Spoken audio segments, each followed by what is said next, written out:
And now joining me now live to talk about this is Ron Zwankowski. He's the associate editor of the Detroit Free Press. You're also partners in this event. Why is it so important we get this word out? Well, we need to get the word out because adult functional illiteracy is the kind of thing that we've been embarrassed about for too long. I suspect if you went down to Comerica Park tomorrow night for the Tigers game and asked everybody here who can't read to raise their hand, nobody would.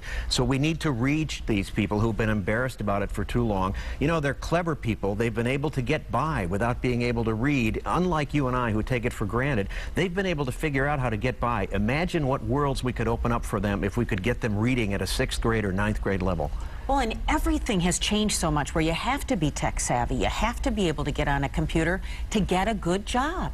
The things that employers tell us is when they look for places to expand or locate businesses, they're considering the skill level of the workforce. And today, in order to get a 21st century job, you really have to be able to follow directions, you have to be adaptable, you have to change, and all of that requires basic literacy skills. Our goal here is to get this area up to 80% 9th grade reading levels by 2020. It's ambitious, but if everybody pitches in, because we all benefit, I think we can do it. Well, you just heard Ismail Ahmed call it a national disaster. It is, and it's a particularly acute disaster here, where for a long time we've had jobs here in the old Michigan economy where reading wasn't essential. But in the 21st century economy, you can't get by without being functionally literate. And we've got over 1 million people in Michigan that need at least remedial training. This is our effort to address this crisis, to raise money, to fund 9 agencies that we know provide good services. And as I said, if everybody pitches in, everybody will benefit. They also need mentors. They need a lot of volunteers. Volunteers are crucial to this effort. People who may not be able to give money but have the skills and are willing to give their time. And if you look in today's Free Press, we have a special section about this effort, and there's all details in there about how we can all get involved to help deal with this quiet crisis.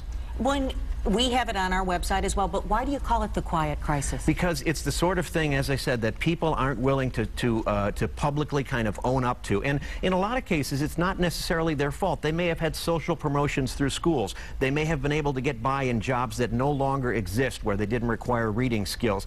They may not realize what they're missing out with reading skills that, as I said, you and I take for granted. So we need to do more outreach to get these people into programs that we know work and can make such a difference. In a year's time, you can measurably improve somebody's reading skills with proper tutoring, and you can open up all sorts of worlds for them. Ron, thanks so much for joining us. And again, we have more information on our website. There's information in the Free Press. Malcolm, it is a huge effort, and we really are trying to get the whole